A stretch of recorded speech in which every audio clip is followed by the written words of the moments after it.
Friends, Prabha Lodha positive vibes में आपका स्वागत करती है। आशा करती हूँ आप सब स्वस्थ, व्यस्त और मस्त होंगे। आज एक नई सकारात्मक कहानी के साथ। अपने आप को इतना कमज़ोर मत समझो। छत को अपने होने का गुरूर न खो। एक मंजिल और उसके ऊपर चढ़ेगी तो वो छत जो है वो फर्श बन जाएगी। एक गांव के अंदर एक युवक रहता था। 10वीं क्लास उसने पास की। उसको पढ़ने का बहुत शौक था। पढ़ाई में भी वो बहुत होशियार था। उसका सपना था कि वो शहर जाके ऊंची पढ़ाई करे और वो इंजीनियर बने। लेकिन उसके घर की परिस्थिति अच्छी नहीं थी। उसके माँ बाप उसको बाहर नहीं भेज सकते थे।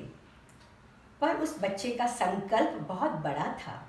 उसने कहा, पिताजी, मैं बाहर जाऊंगा और मैं अपने बलबूते पर पढ़ूंगा।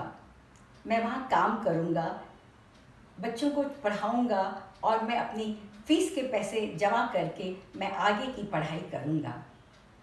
माता पिता को कोई एतराज़ न था। उन्होंने उसे वहाँ शहर भेजा। शहर जाकर उसने एक बास्केटबॉल की कंपनी में काम कर लिया। वहाँ पे वो रोज़ सुबह जाता, वो जो मैदान था उसको वो साफ करता। दोपहर शाम तक बच्चे वहाँ पर आते और वो बास्केटबॉल खेलते। वो उनको बड़े गौर से देखता रहता, उनको बॉल पकड़ाता और इस तरह से वो अपने पैसे इकट्ठे कर रहा था। सुबह और रात को वो पढ़ाई में लीन हो जाता था। क्योंकि सपना देखने की उसकी आदत थी, तो उसने सपना देखा कि वो भी बास्केटबॉल उन अमीर बच्चों के साथ खेल रहा है। उसने वहाँ पे उनसे कहा कि मुझे भी एक मौका दीजिए कि मैं ये बॉल को बास्केट में डालूं। सब बच्चे हंसने लगे, लेकिन एक लड़की वहाँ खड़ी थी। उसने कहा, ठीक है, तुमको मैं एक चांस देती हूँ, तुम ट्राई करो। वो लड़का बहुत खुश हुआ और उसने झट से बॉल उठाई और बास्केट में फेंका। लेकिन वो बास्केट में बॉल न जा सकी।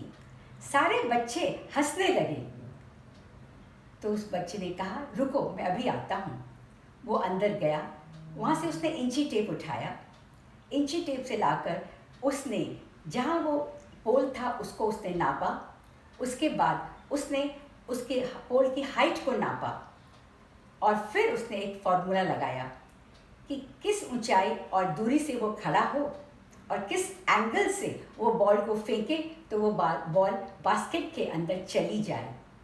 यहाँ वो फॉर्मूला उसका काम आ गया और उसने बीच में खड़े होकर उसने बॉल को बास्केट में डाला और बास्केट में बॉल चली गई। सब लड़के बच्चे आचंभा कर रहे थे।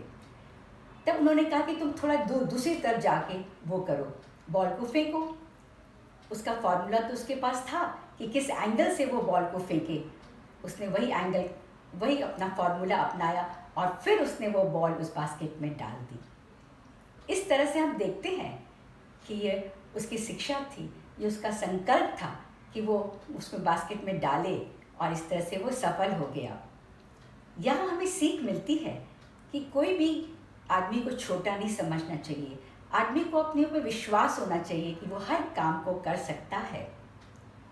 कहीं भी वो जाए, कुछ भी वो करे, लेकिन संकल्प दृढ़ और अपने ऊपर भरोसा हो तो वो काम जरूर सफल कर सकता है। हम देखते हैं कि खाली ज्ञान ज़रूरी नहीं है, उसका उपयोग भी बहुत ज़रूरी है। वो बच्चा पढ़ तो रहा था, लेकिन यहाँ पर उसने अपने फॉर्मूले का उपयोग किया और वो सफल हुआ। इस तरह से शिक्षा वही सफल होती है। वो किताबी शिक्षा की कोई महत्व नहीं है।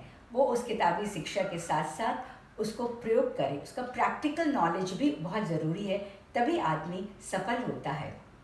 इस लॉकडाउन सेशन में हमने देखा कि हमारे अंदर कितनी प्रतिभाएं छिपी हुई हैं। उन सब प्रतिभाओं को हमें कैश अप करना चाहिए, हमें सामने लाना चाहिए और उसके ऊपर काम करना चाहिए। हमें आंतरिक खुशी मिलेगी, हमारे आसपास वालों को भी खुशी मिलेगी और परिवार वालों में हमारा महत्व भी बढ़ जाएगा। धन्यवाद। आशा करती हूँ मेरी ये कहानी पसंद आई होगी। जय हिंद, जय भारत।